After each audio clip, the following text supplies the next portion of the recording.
CPR का जैसे मैंने कोर्स मटेरियल दिया था, तो आई होप सब उसके थ्रू एक बार तो गए होंगे, सबको मिल गया था वो, है ना, सब एक बार गए, बेसिक्स पता है, ठीक है। अब अक्सर हम मॉल में जा रहे होते हैं या जिम में जा रहे होते हैं या कहीं भी अपने डेली रूटीन लाइफ में होते हैं, तो न्यूज़ में भी तुम देखते हो कि भाई जिम में करते करते एक्सरसाइज कोई कोलैप्स कर गया, कोई मॉल में घूम रहा है कोलैप्स कर गया, कोई स्कूल में बच्चे कोलैप्स कर गए, या कहीं पे भी कोई हॉस्पिटल में वैसे ही आया है वो कोलैप्स कर गया, अगर मेडिकल लाइन की बात करें।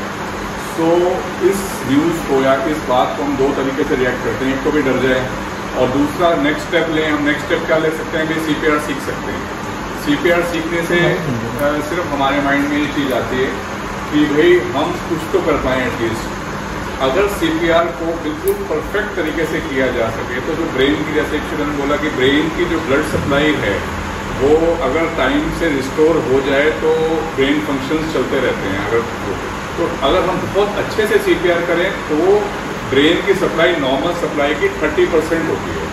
तो अगर हम अच्छे से CPR करें, अगर हमें नहीं आता है तो बस वो एक टाइम पास और एक वेस्ट ऑफ एनर्जी वाला स्किल होता है। तो ये एक स्किल है जो उसको हमें लर्न करना है और उसको हमें बार बार रिवाइज करना है, बार बार लर्न करना है। यानी कि मेरे को CPR एक बार आ गया तो मेरे को पूरी लाइफ आ गया, ऐसा भी स्किल नहीं है, ठीक है। इसके साथ हम स्टार्ट करते हैं। अब एक सिनेरियो सोचें और ये सोचें कि भाई हम मॉल में जा रहे हैं और मॉल में गए और हम दो फ्रेंड्स जा रहे हैं और हमारे साइड में एक पर्सन चलते चलते कोलैप्स हो गया। तो अब सबसे पहले हम क्या करेंगे, ठीक है, कोमल से स्टार्ट करेंगे। एक एक पॉइंट बताना है, पूरा नहीं बताना, ठीक है। सर सबसे पहले हम बैठे बैठे बोलो। सीन से क्या हमारे पेशेंट को एक ऐसी जगह पे लेकर आएंगे जहाँ पे मतलब उसके लिए कोई खतरा ना हो, ना हमें खतरा हो, ना हमारे आसपास जो बाईस्टैंडर्स हैं उनको। तो ये बड़ा एक इम्पॉर्टेंट पॉइंट है कि जो सेफ्टी ऑफ द रेस्क्यूअर, हमारा जो सेफ्टी है और जो पर्सन कोलैप्स हुआ है उसका सेफ्टी है। मॉल में तो एक एनवायरनमेंट, क्लीन एनवायरनमेंट है।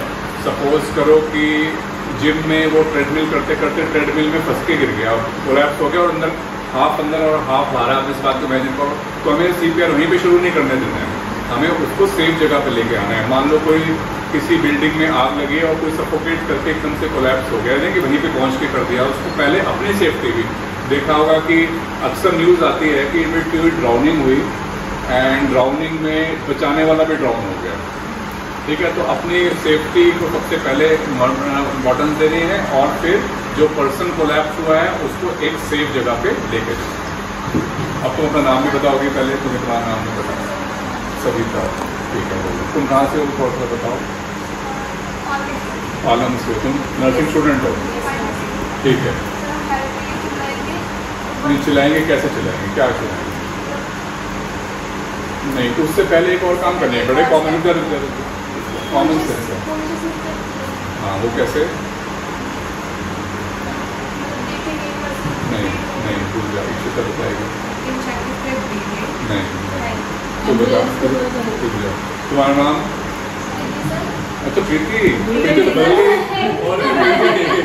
प्रीति तो हॉस्पिटल की ड्रेस में याद है ना। हाँ प्रीति। अच्छा प्रीति बता फिर क्या करेंगे?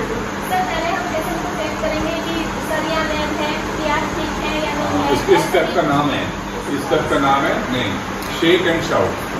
कंपोज करो ये गिरा हुआ है तो तुरंत हाँ भाई क्या हुआ, ठीक है, उसको हिलाएंगे। कई बार ये नहीं कि भी कॉन्शियस पेशेंट में CPR शुरू कर दें, ठीक है। तो शेक एंड शाउट, इस स्टेप का नाम क्या है? शेक एंड शाउट, सबको बोलना है, ठीक है। शेक एंड शाउट में अब आपका नाम क्या है? रोमा। आप कहाँ पे? ऊर्जा में आप स्टाफ नर्स हैं ना।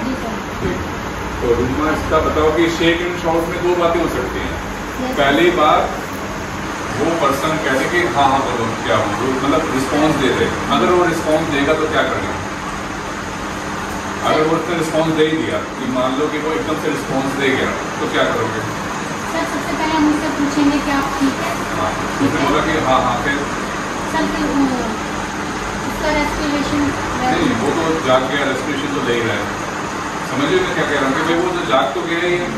अब जाग गया है तो क्या हम उसको भूल जाएंगे कि तो ठीक है हम चले अपने रास्ते? हमें बताएगा, एम्बुलेंस को फोन कर लेंगे सर, फिर चेक कर लेंगे। अगर वो बोलता है, रिस्पॉन्ड करता है कि मैं ठीक हूँ और हमें लगता है कि इसकी सिचुएशन ठीक नहीं लग रही है तो इनको सबसे एम्बुलेंस को तो कर ही सकते हैं। चलो वो एक पॉइंट ठीक है, but as a CGR provider जो हमें ट्रेनिंग मिल रही है आज, उसके तहत हमें देखना है कि उससे पूछना है हाँ भाई क्या हुआ, खाना खाया था, कहीं तेरे कोई सांस की कोई हार्ट की बीमारी तो नहीं है, ऐसा तो नहीं है कि अस्थमा की बीमारी है, तेरा चेस्ट पास में गया हुआ है। तो उस रूट कॉज को हमने ठीक करना है। मतलब कि मान लो वो कहेगी कि मैंने तो कुछ खाया नहीं, तो उसका ऊपर करके थोड़ा ग्लूकोज का पानी या जूस पिला दिया, तो इस तरह से। तो इसका हमारा रिस्पॉन्स ये नहीं है कि भाई चलो ठीक है चलो हम अपने रास्ते चले सोचने लगते हैं, ऐसा नहीं है। उसका कॉज मान लो जिम में कोई कोलैप्स कर गया सपोज करो, तो इसका मतलब ऐसा तो नहीं उसने रात को बिना खाए सुबह बिना खाए जिम कर रहा है, या फिर जिम में इतनी क्लॉस्ट्रोफोबिक इतनी गर्मी हो गई कि उसको पसीना आया और वो ऑक्सीजन की कमी हो गई, तो उसको खुले एनवायरनमेंट में ले गया फटाफट।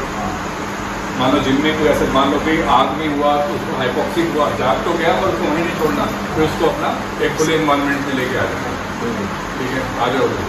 तो इस तरह से ये स्टेप हो गया कि शेक एंड शाउट का उसने रिस्पॉन्स दे दिया। अब मैम आपका नाम प्लीज? प्रियंका। प्रियंका, आप कहाँ पे हैं? मैम सर मैं वैसे कहीं पर नहीं, मैं हाउस वाइफ बहुत जरूरी है। तो हमने हम बिल्कुल एक नॉर्मल सी बात कर रहे हैं, ठीक है। तो आपको भी कोर्स मटेरियल मिल गया था ना, तो शेक एंड शाउट का उसने रिस्पॉन्स नहीं दिया, ठीक है। हमने उसको हिलाया and we did not respond, तो उसने रिस्पॉन्स नहीं दिया, तो हम क्या करेंगे? सर मेरे ख्याल से सबसे पहले 108 पे कॉल करके द मोमेंट सबका। तो इस स्टेप का नाम है call for help with defibrillator. जो लेटेस्ट गाइडलाइंस है कि उनको बोलना है कि जल्दी जल्दी एम्बुलेंस भेजो, साथ में डिफिब्रिलेटर भी भेजो, ठीक है। डिफिब्रिलेटर क्या है अभी हम वो भी डेमोन्स्ट्रेट करेंगे, but call for help with defibrillator हमेशा याद रखना है। कई बार हम क्या करते हैं कि हम खुद ही शुरू हो जाते हैं बिना किसी हेल्प को बुलाए। अगर हम बिना किसी हेल्प को बुलाए तो हम कब तक कर सकते हैं, ठीक है। आसपास वाले लोगों को भी बुलाना है और उनमें से किसी एक को कह दिया कि इंडिया में एडवांटेज हमेशा रहता है कि हमेशा आसपास भीड़ ही रहती है हर जगह पे, तो उसमें से एक को कह दिया भाई कहीं पे भी हॉस्पिटल का नंबर मिला और बोलो कि call for help with defibrillator, ये एक स्टैंडर्ड बुला है। और तब आपका इसके बाद मान लो कि हमने कॉल कर ली, आप नेक्स्ट स्टेप क्या होगा? तो चेक करेंगे कि उसकी पल्स चल रही है या नहीं चल रही है। डॉक्टर जे हमारा जो ट्रेनिंग का पार्ट है ना, बिल्कुल एक सिस्टमैटिक पार्ट है। जैसे मैंने स्टार्टिंग में भी बोला कि अगर हम परफेक्शन से करेंगे तो भी 30% की ब्लड सप्लाई दे पाएंगे। तो हमेशा याद रखेंगे क्या, ABC, ए से एयरवे है, तो call for help with defibrillator के बाद एयरवे। अब एयरवे में एक खास बात है कि एयरवे में जैसे कि आज वहाँ पे चला जाता है सबको, फिर उसके बाद देखो एयरवे जैसे आदमी बेहोश लेटा हुआ है, हमारे पास ये बंदा लेटा हुआ है, तो हमें इस स्टेप का नाम है check the airway. Check the airway, तो चेक द एयरवे में क्या है, हमें उसका मुंह खोलना है। कई बार वॉमिटिंग फंसी हुई है, कोई फॉरेन मटेरियल फंसा हुआ है, तो रुमाल लेके कुछ भी कपड़ा लेके मुंह को साफ कर देना है। तो एयरवे का मतलब चेक फॉर एयरवे। अब सब आके इसका मुंह एक बार, ठीक है, आ जाओ सब एक बार देखो कि कैसे इसका एयरवे को चेक करना है और एयरवे को मूव करना है। एयरवे के अंदर हमेशा, क्योंकि हमारे माइंड में बात बस जानी चाहिए कि सबसे पहले हमें उसका, क्योंकि अक्सर मान लो सिर्फ उसने वॉमिटिंग करी और वॉमिटिंग हटा, आपने वॉमिटस हटा दिया, उसका सांस तुरंत चल गया, ठीक है। सब बोलेंगे, आके बोलेंगे check for airway, check for airway, ठीक है। चेक फॉर एयरवे कुछ है तो उसको ऑब्स्ट्रक्शन, चलो ठीक है, ठीक है। तो ये चेक फॉर एयरवे, चलो बैठ जाओ, फिर मैं एक एक करके फिर से बुलाऊंगा। चेक फॉर एयरवे के बाद जब नेक्स्ट स्टेप में करेंगे ना, अब एयरवे में 2 पॉइंट हो सकते हैं, ठीक है। हमें एयरवे, एक तो एयरवे ने हमें वॉमिटर्स दिखी, हमने उसको क्लियर कर दिया, एक कुछ भी नहीं है, ठीक है। अगर वॉमिटर्स क्लियर कर दिया उसके बाद फिर शेक एंड शाउट कर लो, क्या रिस्पॉन्ड आ तो नहीं गया, रिस्पॉन्स आ तो नहीं गया, ठीक है। और अगर एयरवे में कुछ है नहीं तो नेक्स्ट स्टेप नहीं आराम। तो नई में इसमें क्या है कि ABC, एयरवे के बाद नेक्स्ट स्टेप बी से ब्रीदिंग का जो फॉर्मूला है, हिमांशी क्या फॉर्मूला है ब्रीदिंग का? Look, listen and feel for breathing. आ जाओ, हिमांशी साइकोलॉजी कर रही है, ठीक है, हमारे रिलेटिव है। तो look, listen and feel for breathing का मतलब देखो, सांस की मूवमेंट्स मैं ऐसे खड़ा हुआ देख रहा हूँ, मेरी परसेप्शन है कि मैं उसको देख पाऊँ कि नहीं देख पाऊँ, मेरा एक एक्सपर्ट स्किल है, मैं सांस देख पा रहा हूँ, but as a person to guarantee हमें लुक, लिसन, फील करना है। लुक, पहले पेशेंट के नाक और मुंह के पास अपना कान और चीक लेके जाना है, ब्लास्ट ऑफ एयर फील करनी है, फील, लुक, उसके चेस्ट की मूवमेंट्स लुक करनी है, और लिसन, उसके जो ब्रेथ के साउंड अपने कान से सुननी है। Look, listen and feel. अब 2 स्टेप्स अब आगे करेंगे यहाँ पे। Check the airway and look, listen and feel for breathing. Sir बोल, look, listen and feel. Chest की मूवमेंट्स नहीं, अगर तो यहाँ पे रखेगी तभी वो ब्लास्ट ऑफ एयर आएगा, इसमें तो आएगा नहीं। तो देख, नहीं, दोनों तीनों एक ही सेकंड, इन सबको करने में हमें, सब स्टेप्स को करने में 1-2 सेकंड्स करने हैं। ऐसा नहीं कि हमें पूरा, क्योंकि ये जो टाइम, क्रूशियल टाइम 7 से 8 मिनट का है या 5 से 8 मिनट का है, उसको हमें वेस्ट नहीं करना है, ठीक है। तो look, listen and feel and check the airway. पहले चेक द एयरवे, फिर लुक, लिसन एंड फील, ठीक है। एयरवे में कुछ है तो फटाफट आओ, सब बारी बारी आते हैं। लुक, लिसन एंड फील बोलो। हाँ हाँ, लुक, लिसन एंड फील। देखो यहाँ पे फील की जरूरत नहीं है, फील हमें यहीं से करना है। ब्लास्ट ऑफ एयर करो, लुक, लिसन एंड फील, और बस 1-2-3 सेकंड के लिए, क्योंकि सांस की मूवमेंट है, ब्लास्ट आ रहा है तो ठीक है, ठीक है। Look, listen and feel for the airway, for the breathing, for the breathing. फिर लुक भी ऐसे ही देखना है, क्योंकि अगर ब्रेथ हल्के से भी राइज कर रही होगी तो वो फील हो जाएगा। आज एक बोलना है, look, listen and feel. check the airway and then look, listen and feel. Feel for breathing, ठीक है। डॉक्टर से पिछले बैच से आएंगे, आ जाओ। पिछले बैच में आया नहीं था, हाँ, आया था, नहीं आया था पिछले बैच, रह गया था ये। रह गए थे। Look, listen and feel for breathing. Airway check कर लिया, कुछ है तो ठीक है। Look, listen and feel for breathing. Komal,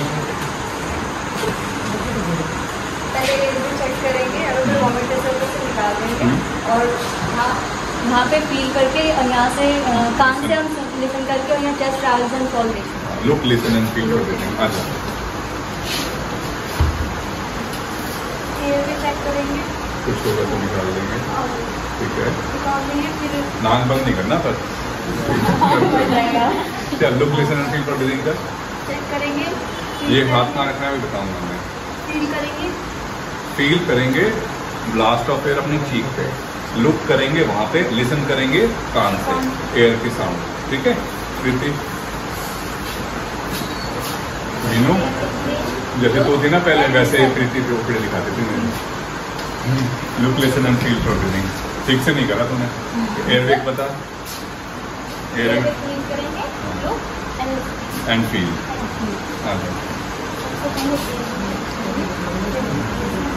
feel for Uday करेगा, अमित आजा, मुझे बस ऑब्जर्व करेगा अगले बैच में।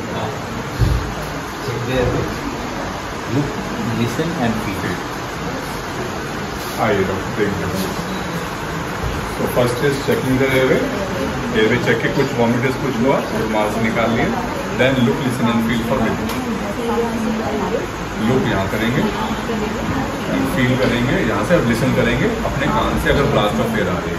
आगे डॉक्टर, तो चेक फॉर एयरवे आपने कर लिया था। लुक, लिसन एंड फील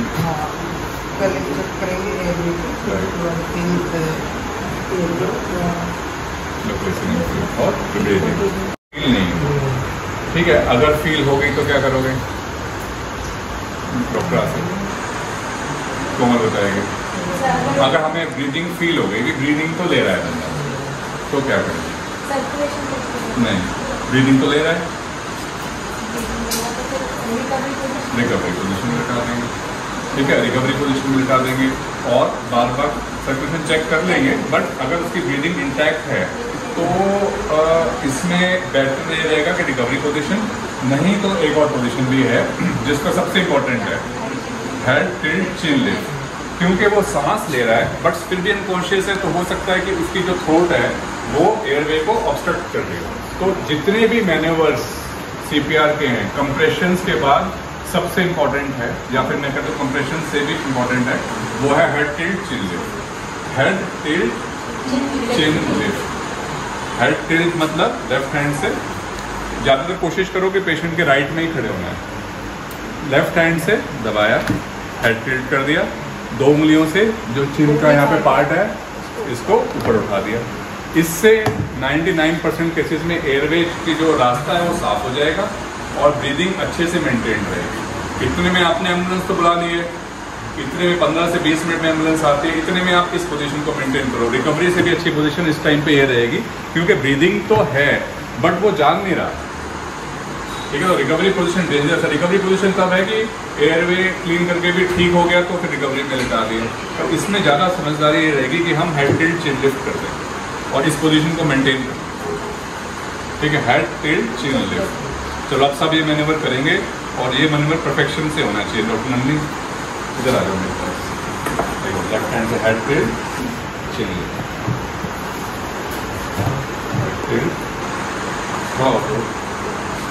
इससे एयरवे एकदम साफ हो जाएगा, ठीक है। हेड टिल्ट चिन लिफ्ट जो होगा सब आके बोल के जाएंगे। आज इधर से शुरू करेंगे। आप कहाँ पे हैं? डॉक्टर से हेड टिल्ट ठीक से और ठीक से लिखो, ठीक है। ये अगर मैन्यूअल आ गया ना तो पेशेंट कोलैप्स नहीं होता, सर्कुलेशन उसकी मेंटेन रहेगी अगर उसकी सांस थोड़ी सी भी है। हिमांशी हेड टिल्ट चिन लिफ्ट बोलना है।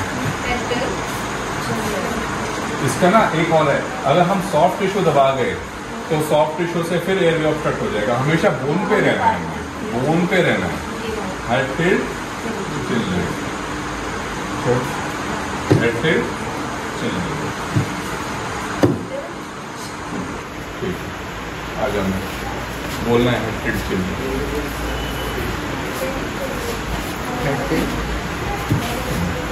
बोलता हूँ, ठीक है। इधर से आना पड़ेगा। जो लेफ्ट हैंडर है वो लेफ्ट में रहेगा, राइट हैंडर राइट में रहेगा। हेड टिल्ट चिन लिफ्ट, ठीक है।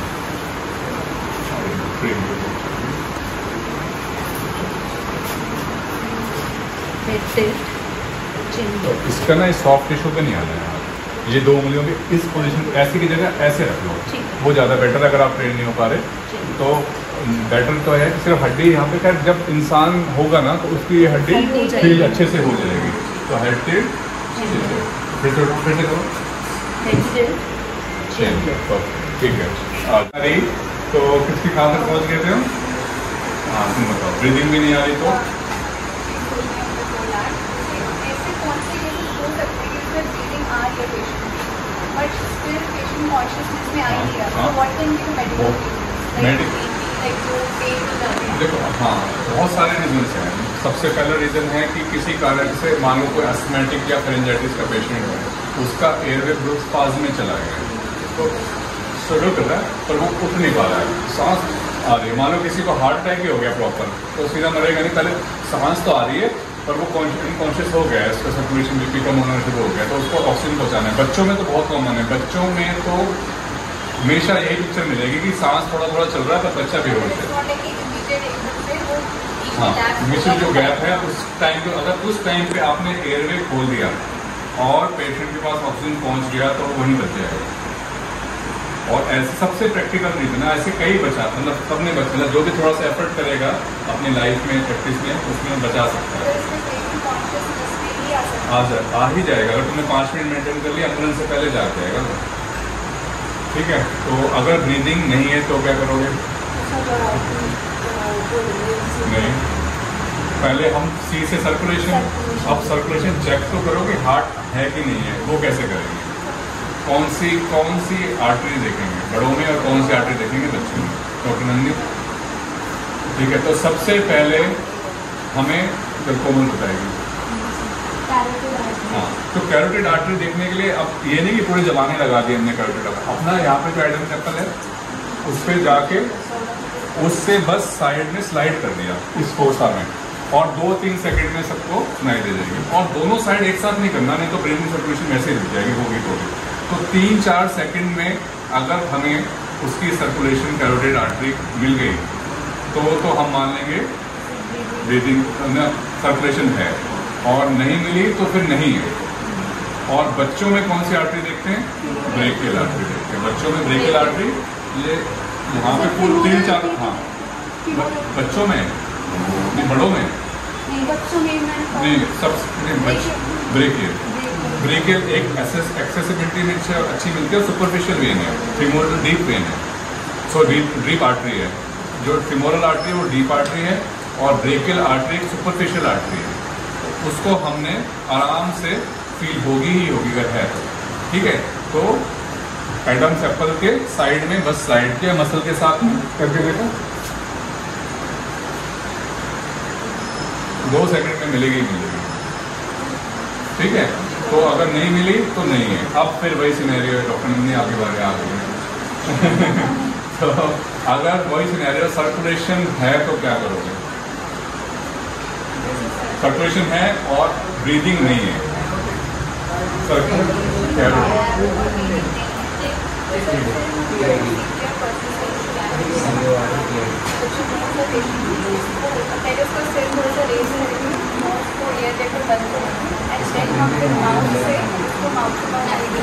माउथ टू माउथ नहीं। देखो आजकल जो प्रैक्टिकल सेटअप्स हैं, नहीं माउथ टू माउथ तो अगर हम मॉल में जा रहे हैं, वैसे फॉरेन में तो मिलते ही हैं सब जगह हमको बैग, इंडिया में अभी बेचारे हम पीछे हैं, तो हमारे पास इसका मतलब उसको कहते हैं, इनका नाम है, हम हर चीज़ टर्मिनोलॉजी के साथ सीख रहे हैं।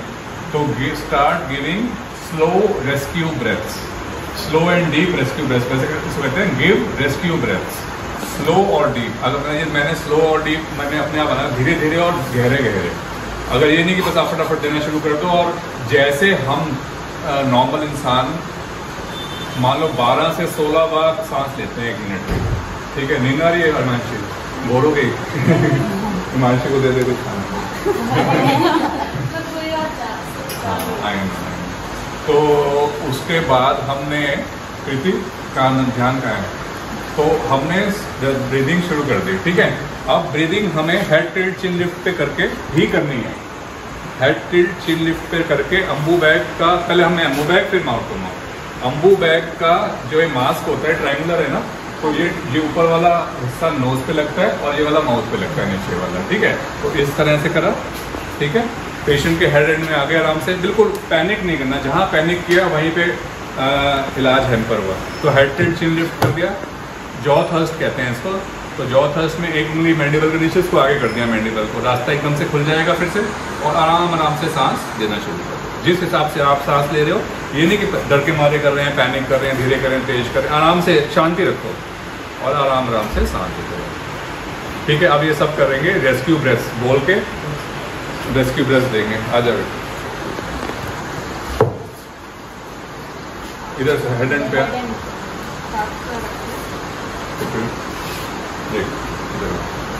सो ट्रायंगुलर मास्क है, नोज पे ये, फेस पे ये हाथ दबाया, हेड टिल्ट, इसको 3 उंगलियों को ऐसे रखा, चिन लिफ्ट और जॉ थर्स्ट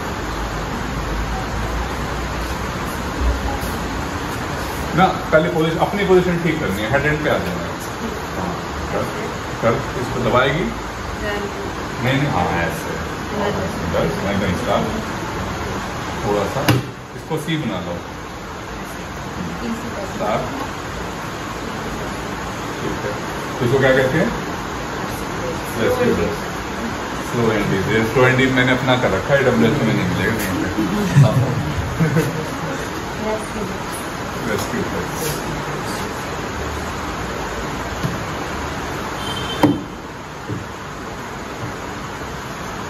स्ट्रगल नहीं करना, हमेशा शांति रखनी है।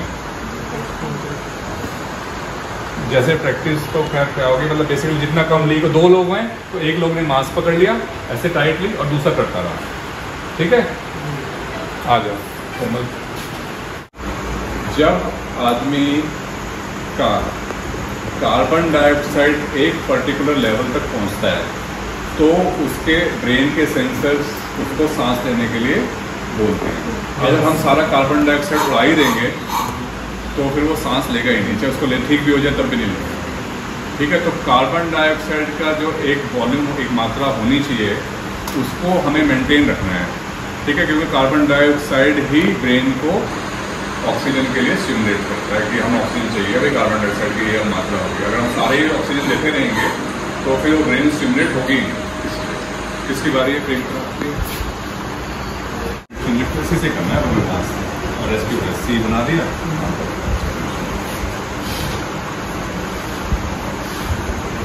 दो लोग हो तो एक पकड़ ही ले साथ में। हमने कि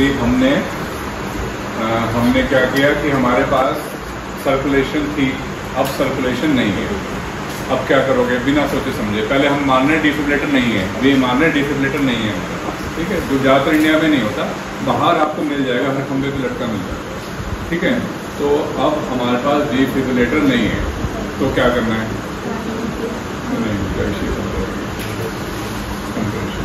ऐसे चेस्ट कंप्रेशन कॉन्फिडेंटली बोलना, ठीक है। Start chest compression. Chest compression का क्या पॉइंट रहेगा, अपनी बॉडी पे डेमोस्ट्रेट करो कैसे, मैंने पिछला बताया होगा, नहीं ये बिल्कुल जब लेट आई देखो कोमल बताएगी, चलो कोमल बताएगी फिर मैं बताऊँगा। Sir centre of the nipple हमारे नहीं, ये ना ये सब चीज़ें ना हमें जब करते हैं ना तब कोई वैल्यू नहीं रखती, सेंटर और निपल कोई नहीं नापेगा, हमें चाहिए फुल प्रूफ मेथड्स। तो अपनी अपनी लोअर रिब से सेंटर ऑफ हार्ट पे जाना है, ठीक है, सेंटर ऑफ जो सरनम की बोन का जिसके सरनम फील हो रहा है उसके ऊपर अपने ने ये मान लो ये है 2 उंगलियां रखनी है इसके ऊपर, ठीक है, रख ली 2 उंगलियां ऐसे फ्लैट रखनी है, मान लो ये 2 उंगली मैंने रख ली, लेफ्ट हैंड सरनम पे आया, it should be of the ribs, ribs पे नहीं रेस्ट करना उसमें, सब देख लो अच्छे से, it should be of the wrist और चौड़ा, इंटरडिजिटल स्पेस खुली हुई। दूसरा राइट हैंड इसके ऊपर and interlock, it should be of the chest wall, it should be of the chest wall से हटा हुआ। उसके बाद एल्बो इन 90 डिग्री, प्रेशर कहाँ से आएगा, एल्बो से नहीं, कंधे से, कंधे से, दोनों कंधों से, ठीक है।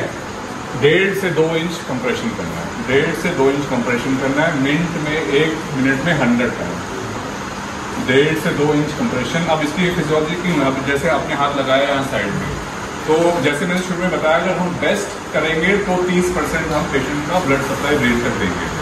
तो ये स्पाइन के ऊपर स्टर्नम और बीच में हार्ट को हमने परपेंडिकुलर दबाना। अगर हम उसको ऐसे दबाएं, हार्ट तो ऐसे, उसको ऐसे दबाएं तो किसके अगेंस्ट प्रेस करेगा वो, पीछे तो सिर्फ रिब वो सॉफ्ट टिश्यू से, तो स्पाइन ही सबसे स्टेबल हड्डी है जो कि एक पोजीशन मेंटेन करती है। तो उन दोनों के बीच में हमने हार्ट को कंप्रेस करना है और आर्टिफिशियली ब्लड ब्रेन तक लेके जाना है। 1 मिनट में कितनी बार, 100 बार, ठीक है। तो अब ये डेमोन्स्ट्रेट करेंगे सिर्फ इस टेक्निक पे, अभी हम ब्रीदिंग पे आई नहीं रहे, उसके साथ कितनी बार करनी है, रेस्क्यू ब्रेथ कैसे देनी है, तो इस टेक्निक से एक एक करके आना है, रिब्स तक जाना है। ये हम रिब्स का बॉर्डर मानेंगे, सेंटर में गए, 2 उंगलियां ऑफ द चेस्ट, दूसरा 3 4 5 6 7 8, आपके रेट से मैं आप जैसे कर रहे होगे मैं बता दूंगा कि 100 बार है कि नहीं है मिनट में, ठीक है। तो दीपिका स्टार्ट करेगी या डॉक्टर नंदिनी करेंगे, ये दे जाए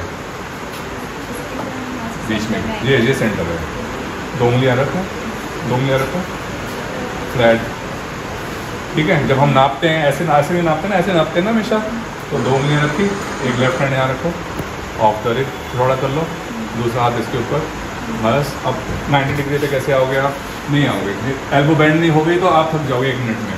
तो इसका मतलब वो लेके आ टूल, नहीं है, नहीं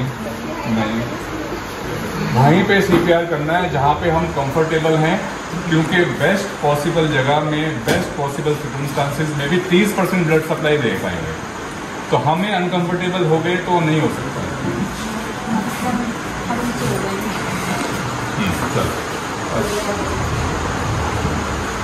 चलो आओ सेंटर करो, इसको लॉक कर लो ऊपर वाले को, अब 90 डिग्री पे आ जाओ करो, नहीं इफेक्टिव नहीं, थोड़ा और डीप जाओ। एक आदमी के पसीने छूट जाते हैं, थोड़ा स्लो है पर फिर भी आप अच्छा कर रही हो, बिल्कुल वैसे परपेंडिकुलर आना है। जब किसी चीज़ पे आप परपेंडिकुलर फोर्स लगाएंगे तभी वो कंप्रेस करेगा।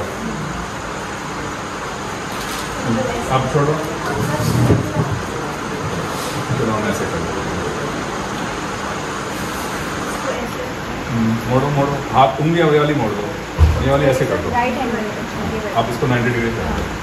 अब शुरू हो जाओ, 1 2 3, यहाँ पे बहुत बढ़िया। चलो आ जाओ डॉक्टर सौम्या,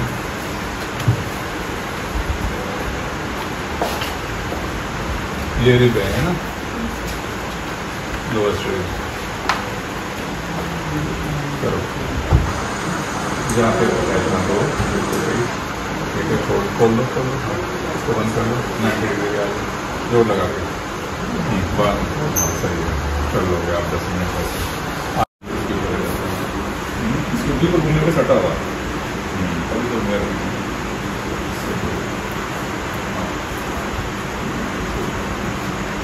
ये मैं चाहता हूँ ऐसा। हाँ करो, मैं बताऊँगा थोड़ा सा इसमें तेज करना है, रेट तेज होना चाहिए। आ जाओ तेज।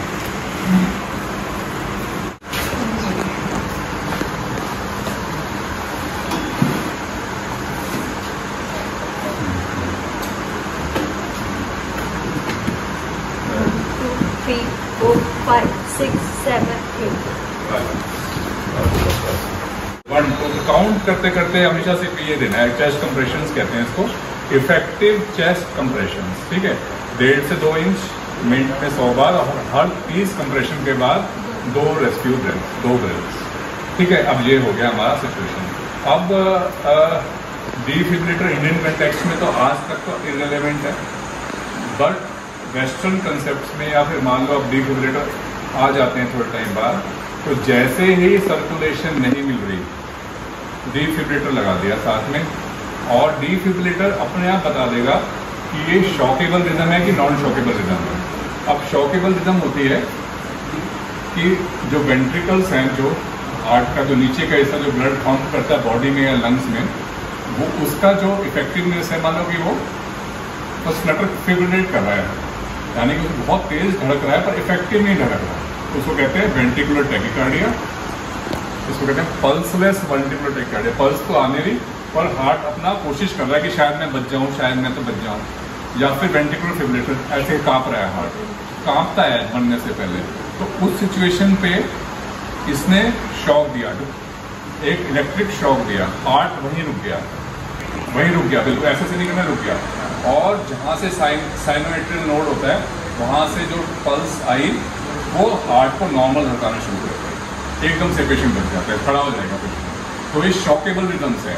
आजकल ऑटोमेटेड आ गए, पहले मैनुअल हुआ करते थे, तो ऑटोमेटेड में तो चिंता करने नहीं, लगाया तो लगाना कहाँ है, इस तरह से आता है।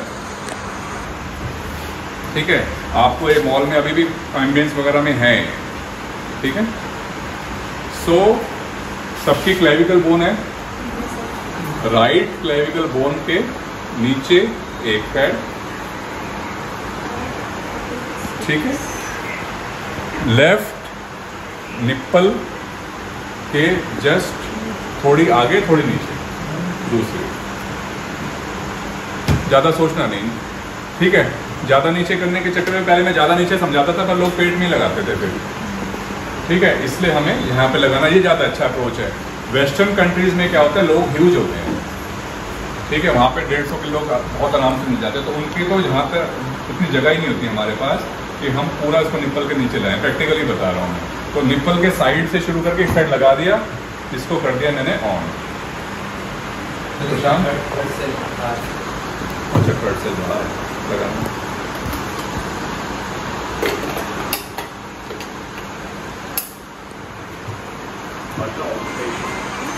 adult patient.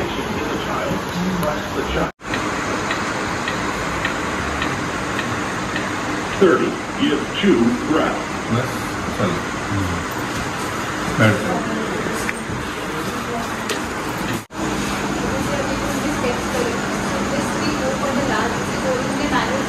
नहीं, मैंने आपको बताया तुमने सुना, वो ये स्टेप है, हमें सर्कुलेशन नहीं मिली, कैरोटिड नहीं मिली तो हमने शॉक दे दिया, फिर CPR स्टार्ट किया, फिर कंप्रेशन स्टार्ट किया, फिर कंप्रेशन स्टार्ट किया, ठीक है। तो ये स्टेप आएगा बिफोर कंप्रेशन, अगर ये हमारे पास अवेलेबल है, ठीक है। और पूरे वर्ल्ड में अनेक लोग बचे हैं इससे। अभी एक फुटबॉलर वर्ल्ड कप के टाइम या वर्ल्ड कप से पहले एक गिर गया था, उसको ये शॉक दिया, मेरे ख्याल से 3 दिन में हॉस्पिटल से डिस्चार्ज होकर आ गया था, उसका नाम मेरे को नहीं पता कौन सा फुटबॉलर था, बट वो फुटबॉलर बहुत प्रोमिनेंट फुटबॉलर था, उसको फील्ड पे कोलैप्स कर गया, AED से उसको शॉक दिया और वो बच गया।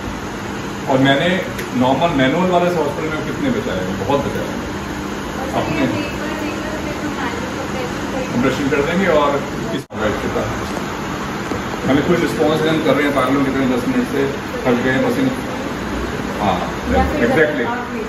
या तो आप में जितनी हिम्मत है, इंडिया में तो बहुत लोग मिले जाएंगे, आपको आता है तो आप किसी और को हैंड ऑन करा ही दोगे, या एम्बुलेंस नहीं आती। एम्बुलेंस नहीं आती ही प्रिंसिपल है, हमें करना ही है, बचाना ही है। आप ये मत सोचे तो कुछ बच नहीं रहा है तो मर गया भाई, कुछ नहीं। पर जब तक एम्बुलेंस नहीं आती तब तक इसको करते रहना है। वैसे 30 मिनट्स का टाइम होता है, पर 30 मिनट्स में एम्बुलेंस अरेंज हो जाएगी, मुझे पता नहीं है। ठीक है, 30 मिनट्स तक करना है, पर करना ही है, चाहे 35 मिनट भी हो जाए तब भी इसको छोड़ना नहीं है। ठीक है। और मान लो कि आपने किया और पल्स अच्छे से आ गई, फिर कंप्रेशन नहीं करना, फिर आपने ब्रीदिंग देते रहना है, फिर वो सारे स्टेप उसी हिसाब से करने हैं। ठीक है। दवाइयों में जो मेडिकल स्टूडेंट है, एट्रोपिन और एड्रेनलिन को 1 ml को 9 ml सलाइन में 1:10 के रेशियो में बना दिया, और हर 5 मिनट में 1 ml एट्रोपिन और उस डाइल्यूशन से 1 ml एड्रेनलिन देते हैं। ठीक है। तो अब माउथ टू माउथ में ना मैं डेमोन्स्ट्रेट नहीं करूँगा, बस इतना बता देता हूँ कि हेड टिल्ट चिन लिफ्ट पे रख के नाक बंद करके कोई सेफ कपड़ा, क्योंकि आजकल किसी को कोई भी बीमारी हो सकती है, सेफ कपड़ा थोड़ा रुमाल टाइप है जिससे एयर ट्रांसफर हो सके, वो लगा के खूब डीप ब्रेथ लेके उसको डीप ब्रेथ अंदर रिलीज करना है, माउथ नाक बंद करके हेड टिल्ट चिन लिफ्ट पोजिशन में। ठीक है, ये हो गया। तो वैसे ज़्यादातर जो प्रैक्टिकली स्पीकिंग है ना, सिर्फ या तो शॉकेबल रिदम से बचते हैं या तो फिर बचते हैं हेड टिल्ट चिन लिफ्ट से, इन दो से ही बच जाते हैं लोग। ठीक है। तो अब ये हो गया हमारा चार सिचुएशन। अब हम लोग कितने हैं, 1 2 3 4 5 6 7 8 9 10 11 12 13 14 15 लोग हैं। अब 2-2 के ग्रुप में आके सब फटाफट मेरे को डेमोन्स्ट्रेट कर दो, फिर हम माइंड ऑफ कर देंगे। ठीक है। मैं क्वेश्चन पूछता रहूँगा साथ साथ, तो एक जना इधर से आएगा, एक जना इधर से आएगा। आ जाओ इसी तरह कोमल को हिमांशी को बोलने दिए। हाँ बोलो। पेशेंट गिर गया, सबसे पहले सेफ्टी अपनी और पेशेंट बोलो। वहाँ पे कोई ज़्यादा क्राउड ना करे, उसके बाद फिर हम पहले पेशेंट को शेक और